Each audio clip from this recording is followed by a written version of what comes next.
வணக்கம் மாணவ மாணவிகளே. இன்றைய வகுப்பில் நேற்றைய வகுப்பினுடைய தொடர்ச்சி தான். அதாவது தரம் 10 அலகு 9 இருக்கின்ற மறுமலர்ச்சி என்ற பாடத்தை தான் நாங்கள் இன்றைக்கு பார்க்க போகிறோம். அதாவது சிறு குறிப்புகளாக பரீட்சைக்கு பயன்படக்கூடிய விதத்தில் மிகவும் இலகுவாக கற்கக்கூடிய மாதிரி சில சிறு குறிப்புகளை நான் நேற்றைய வகுப்பு போலவே இன்றைய வகுப்பிலையும் இந்த அலகை செய்யலாம் என்று நினைக்கின்றேன். நீங்கள் இந்த சேனலுக்கு புதிதென்று சொன்னால் லைக் பண்ணி ஷேர் பண்ணி மறக்காம சப்ஸ்கிரைப் பண்ணுங்க. வாங்க என்ற வீடியோக்குள்ள போவோம். முதலாவது நாங்கள் பார்ப்போம் தரம் 10 மறுமலர்ச்சி என்ற பாடம் அலகு 9. இந்த மறுமலர்ச்சி என்றால் என்ன என்று அதற்குரிய ஒரு வரைவிலக்கணம் ஒன்றை நான் போட்டிருக்கிறேன். மறுமலர்ச்சி என்றால் என்ன? இப்போ பொதுவாக நாங்கள் மறுமலர்ச்சி என்று சொன்னால் மீண்டும் மலர்தல் என்று நாங்கள் சுருக்கமாக சொல்கிறோம். ஆனால் பரீட்சைகள் எழுதுகிற போது என்னன்னு சொன்னால் இப்போ 3 புள்ளிக்கு உரிய மாய்த்தான் இப்படி எழுத வேணும். அதற்காக மறுமலர்ச்சி என்றால் என்ன என்பதற்கு மீண்டும் மலர்தல் என்று எழுதி போட்டு விட்டால் அதுக்கு எந்த ஒரு மார்க்ஸும் கிடைக்காது. ஒரு புள்ளி தான் அப்படி என்றால் வழங்கப்படும். அப்போ மறுமலர்ச்சி என்றால் என்னன்றதுக்கு ஒரு பூரண வரைவிலக்கணம் ஒன்று கொடுக்கப்பட வேண்டும். இப்போ அதுன்ற பொருள் தான் மீண்டும் மலர்தல் என்று அதுன்ற பொருள்படும்.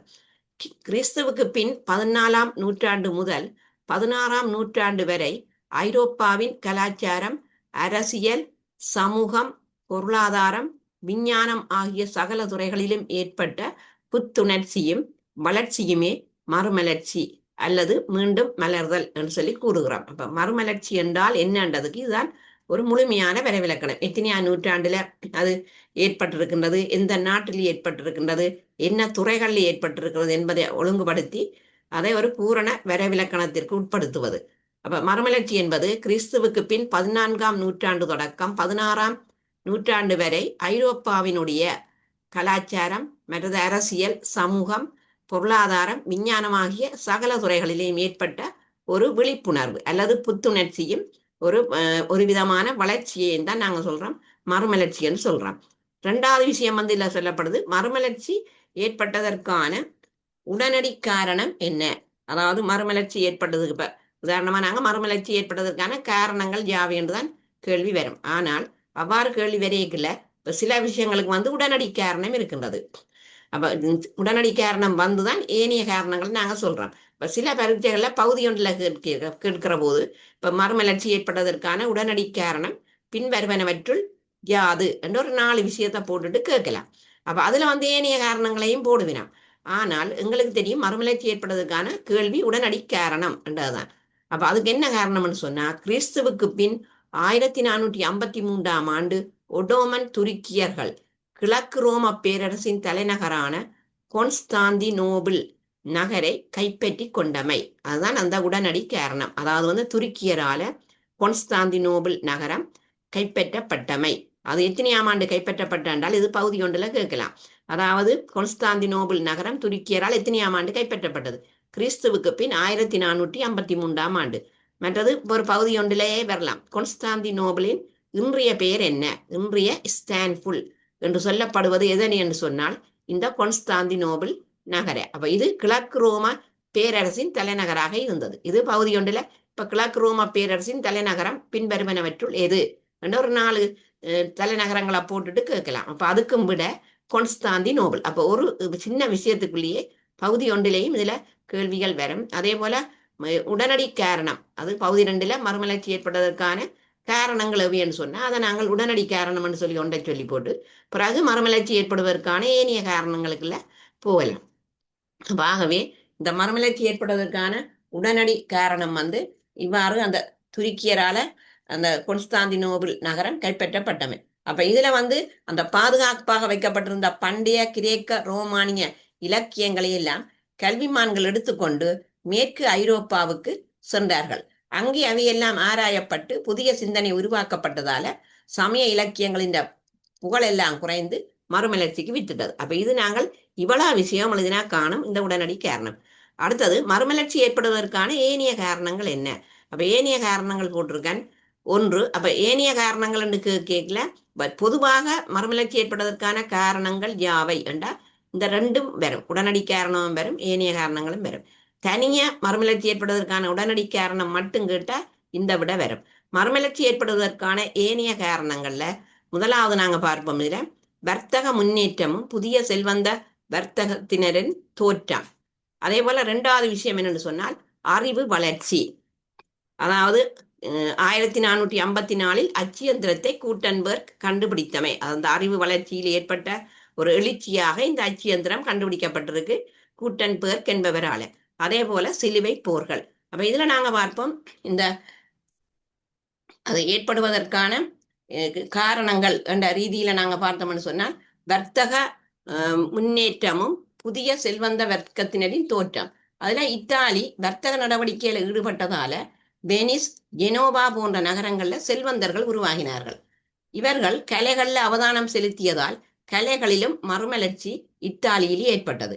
இப்ப உதாரணமா நாங்க இத்தாலி எடுத்தோம்னு சொன்னா அங்க புளோரன்ஸ் நகர்ல வாழ்ந்த மெடிசி என்ற செல்வந்த குடும்பம் அந்த கலைகளுக்கு அனுசரணை வழங்கி இருந்தது. அப்ப அது அந்த முதலாவதுக்கு விளக்கம் வர்த்தக முன்னேற்றமும் புதிய செல்வந்த வர்த்தகத்தினரின் தோற்றம். அப்ப இந்த ஏனைய காரணத்தை எழுதி இந்த காரணத்தை சொல்லி அதற்கு ஒரு சிறிய விளக்கம் ஒன்றை நீங்கள் கொடுக்கலாம். அப்ப அதாவது விளக்கம் இத்தாலி வர்த்தக நடவடிக்கையில ஈடுபட்டதால அங்க வெனிஸ், ஜெனோவா போன்ற நகரங்கள்ல புதிய செல்வந்தர்கள் உருவாகினார்கள். அதே போல அவர்கள் கலைகள் அவதானம் செலுத்தியதால கலைகள்லையும் மறுமலர்ச்சி இத்தாலியில் ஏற்பட்டது. அதுக்கு உதாரணம் தான் இத்தாலியின் புளோரன்ஸ் நகர்ல வாழ்ந்த மெடிசி என்ற செல்வந்த குடும்பம் அந்த கலைகளுக்கு அனுசரணை வழங்கினது. அதே போல இரண்டாவது அடுத்த காரணம் அறிவு வளர்ச்சி. இந்த அறிவு வளர்ச்சி என்று சொல்லுகிற போது ரோம பண்பாடு வீழ்ச்சியடைந்த பின்னர் 12ஆம் நூற்றாண்டில் தோன்றிய புதிய கல்வி நிறுவனங்கள்ல பழைய இலக்கியம், அதே போல நாடகம், வரலாறு போன்ற பாடங்கள் எல்லாம் கற்பிக்கப்பட்டது. அதுல இருந்துதான் பிறகு அந்த கிபி 1454 அந்த அச்சியந்திரத்தை கூட்டன்பர்க் என்பவர் கண்டுபிடித்ததை தொடர்ந்து அச்சுக்கூடங்கள்ல இந்த கிரேக்க ரோம நூல்கள் எல்லாம் அச்சிடப்பட்டு ஐரோப்பாவின் அறிவு வளர்ச்சிக்கு காரணமானது. அப்ப இந்த அச்சியந்திரம் கூடிய சேவை செய்திருக்கின்றது. நூல்களை எல்லாம் கிரேக்க ரோம நூல்கள் அச்சிடப்பட்டு அதன் மூலம் ஐரோப்பாவினுடைய அறிவு வளர்ச்சிக்கு காரணமா இருந்திருக்கு. அப்ப ஆகவே ஏனைய காரணங்களுக்கு இந்த அறிவு வளர்ச்சி. அதே போல சிலுவை போர்கள். அப்ப இவ்வாறு இந்த மறுமலர்ச்சி ஏற்பட்டதற்கான காரணங்கள் யாவை என்றால் உடனடி காரணத்தையும் சொல்லி இந்த ஏனைய காரணங்களையும் சொல்லலாம். அடுத்தது நாங்க பார்ப்போம் மறுமலர்ச்சியின் பிரதான கட்டங்கள். 4 கட்டமா இருக்கு. ஒன்று கலாச்சாரத்தில் ஏற்பட்ட மறுமலர்ச்சி, 2 விஞ்ஞானத்தில் ஏற்பட்ட மறுமலர்ச்சி. அந்த நேற்றைய வகுப்புல நான் சொன்ன அந்த விஞ்ஞானிகள் கலிலியோ கலிலி, நிக்கலஸ் கோப்பனிகஸ். அதே போல சமயத்தில் ஏற்பட்ட மறுமலர்ச்சி.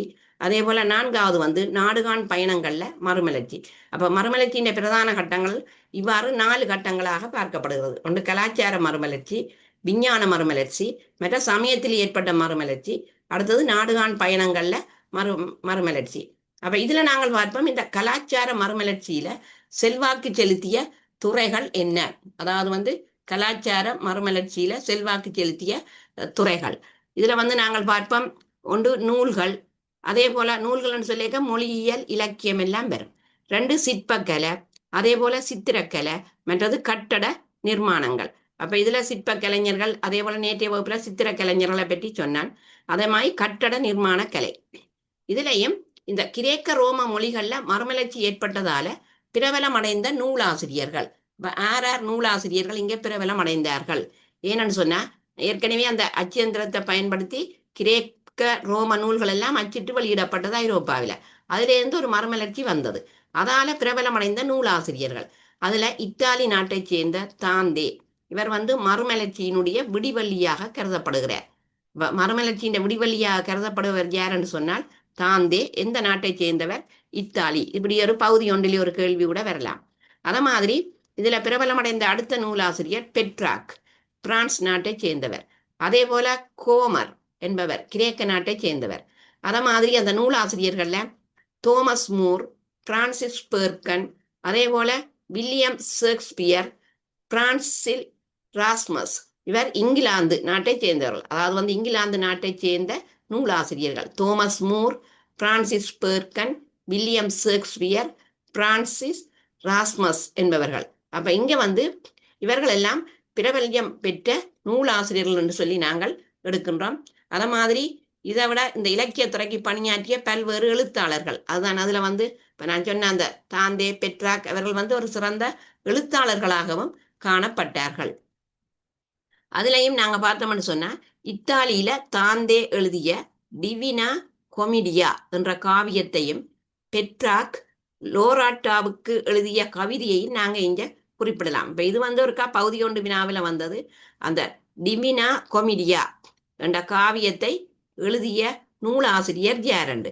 அப்ப அது வந்து தாந்தே தான் இது எழுதினவர். இது ஒரு பகுதி ஒன்றில் வந்த ஒரு வினா. டிவினா கொமிடியா என்ற அந்த காவிய நூல் யாரால எழுதப்பட்டது? தாந்தே. அவர் எந்த நாட்டை சேர்ந்தவர் சொன்னா இத்தாலி நாட்டை சேர்ந்தவர். அப்ப ஆகவே நாங்கள் இதுல பார்த்தோம்னு சொன்னால் இந்த கலாச்சார மறுமலர்ச்சியில இந்த நூல்களை நாங்கள் பார்த்தோம்னு சொன்னால் இவர்கள் எல்லாம் பிரபல்யமடைந்த நூலாசிரியர்கள். தாந்தே, பெட்ராக், கோமர், அதே போல Thomas More, Francis Bacon, William Shakespeare இவர்கள் சிறந்த நூலாசிரியர்கள். அவர்கள் எந்தெந்த நாட்டை சேர்ந்தவர்கள் என்றதும் இப்ப பகுதி ஒன்றில கேட்கலாம். இப்ப தாந்தே எந்த நாட்டை சேர்ந்தவர்? இத்தாலி. அதமாய் பெட்ராக் பிரான்ஸ் நாட்டை சேர்ந்தவர். கோமர் கிரேக்க நாட்டை சேர்ந்தவர். அதமாய் இப்ப வில்லியம் ஷேக்ஸ்பியர் இங்கிலாந்து நாட்டை சேர்ந்தவர். அப்ப இது வந்து பகுதி ஒன்றுக்கு இப்படியான சில கேள்விகள் வரலாம். அதே போல பகுதி ரெண்டிலும் இப்படி எதிர்பார்க்கலாம். அத மாதிரி அடுத்தது பார்ப்போம், இந்த மறுமலர்ச்சி காலத்துல கலைத்துறையில் ஏற்பட்ட மாற்றங்கள் என்ன? இப்ப கலைத்துறை என்று சொல்லியிருக்க, ஒன்று சித்திரக்கலை, 2 சிற்பக்கலை, 3 கட்டடக்கலை. அப்ப இதுல வந்து சித்திரக்கலைஞர்கள், சித்திரக்கலை என்று எடுக்க அந்த சித்திரக்கலைஞர்கள் நேற்று வகுப்புல நான் சொன்னேன். இப்போ இன்றைக்கு நான் அதை ஒழுங்குபடுத்தி போட்டிருக்கேன். சித்திரக்கலைஞர்கள் லியோனார்டோ டாவின்சி, மைக்கேல் ஆஞ்சலோ, ரபாயஸ், மெசெக்சியோ, பொட்டிசெல்லி இவர்கள் வந்து சிறந்த சித்திரக்கலைஞர்கள், சித்திரக்கலைக்குள்ள வரும். அடுத்த சிற்பக்கலை, மைக்கேல் ஆஞ்சலோவினுடைய அந்த உருவச்சிலைகளை படைத்திருக்கிறார். பியட்டா, மோயிசன், தாவீது போன்ற உருவச்சிலைகளை படைத்திருக்கிறார் மைக்கேல் ஆஞ்சலோ. இப்ப இது ஒரு பகுதி ஒன்றிலேயே கேட்கலாம். மைக்கேல் ஆஞ்சலோ என்னுடைய அந்த உருவச்சிலை படைப்புகள் பின்வருவனவற்றுள் ஏதான்னு சொல்லி ஏதாவது வேற வேற இதெல்லாம் போட்டுட்டு கேட்க இங்க நாங்கள் மைக்கேல் ஆஞ்சலோவினுடைய உருவச்சிலைகள் இந்த பெயர்கள் ஞாபகம் இருந்தால் சரியானபடியே நாங்கள் போடலாம். பியட்டா உருவச்சிலை, மோயிசன் மற்ற தாவீது போன்ற. அத மாதிரி சித்திர கலைஞர்களும் எங்களுக்கு தெரியும். இந்த 4 கலைஞர்களை நாங்கள் சொல்றோம். அடுத்தது கட்டடக்கலை. இந்த மறுமலர்ச்சி காலத்துல நான் வந்தோம்னா கட்டடக்கலை, அதுல காணப்பட்ட சிறப்பம்சம் என்ன? இப்ப நுனி கோபுரங்கள், வில்வளைய கூரை, பிரமிட் வடிவிலான தூண்கள் இதெல்லாம் கட்டடக்கலையின் சிறப்பம்சங்கள்.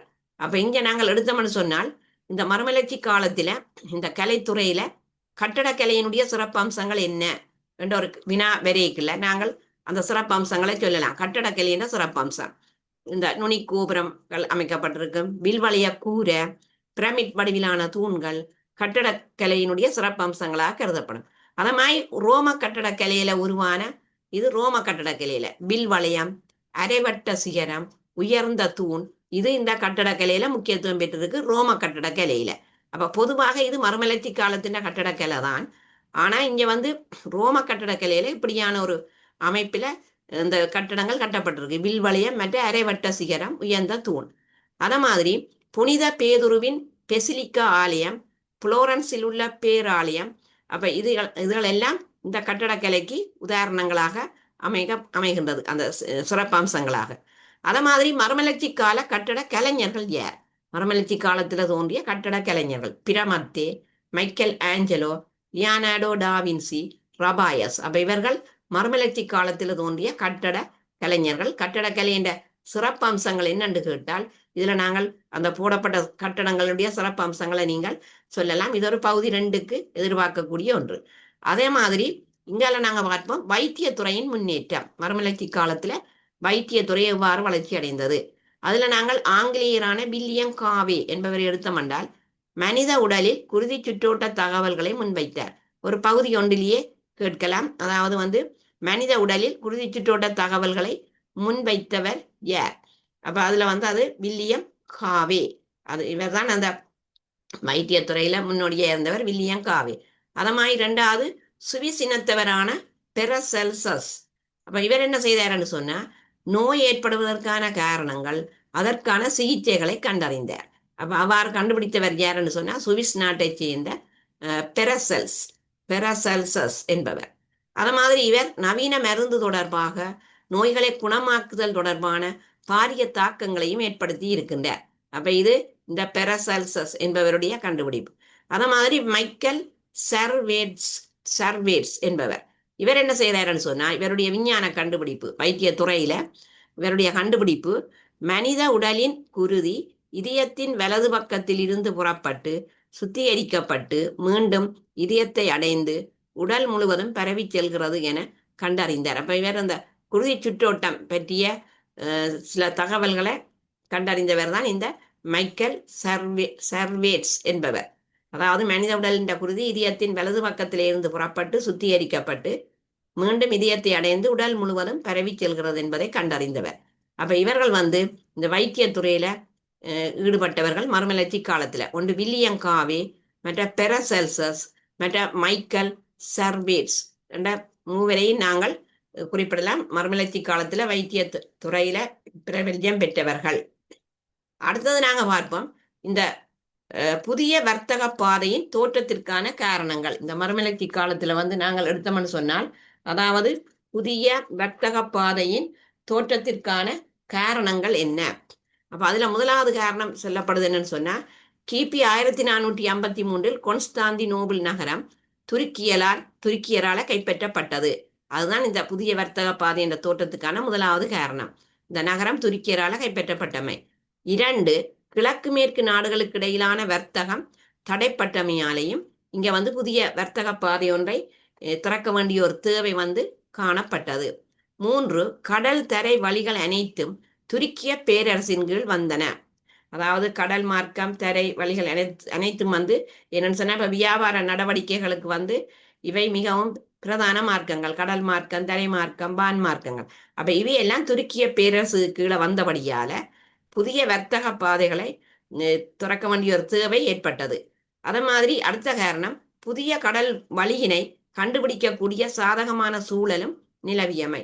அப்ப இவைதான் இந்த புதிய வர்த்தக பாதையினுடைய தோற்றத்திற்கான காரணங்களாக காணப்படுகின்றது. அப்ப இதுல நான் உங்களுக்கு அந்த அலகு 9ல வந்து மிகவும் சுருக்கமாக விளங்கி கொண்டு படிக்கிறதுக்கான ஒரு சிறு குறிப்புகளாக நான் இந்த மறுமலர்ச்சி என்ற அலகுல வந்து சில முக்கியமான தகவல்களை இதுல போட்டிருக்கிறேன். இப்ப இது வந்து மிகவும் பகுதி, அதாவது பரீட்சைக்கு GCUL பரீட்சைக்கு பகுதி 1ல வர்ற வினாக்களுக்கும் இது உதவும். அதே போல பகுதி 2ல வருகிற வினாக்களுக்கும் விடையளிப்பதற்கு மிக இலகுவானதாக அமையும். உங்களுக்கு இந்த வீடியோ பிடித்திருந்தால் லைக் பண்ணி ஷேர் பண்ணி மறக்காம சப்ஸ்கிரைப் பண்ணுங்கள். வணக்கம், நன்றி.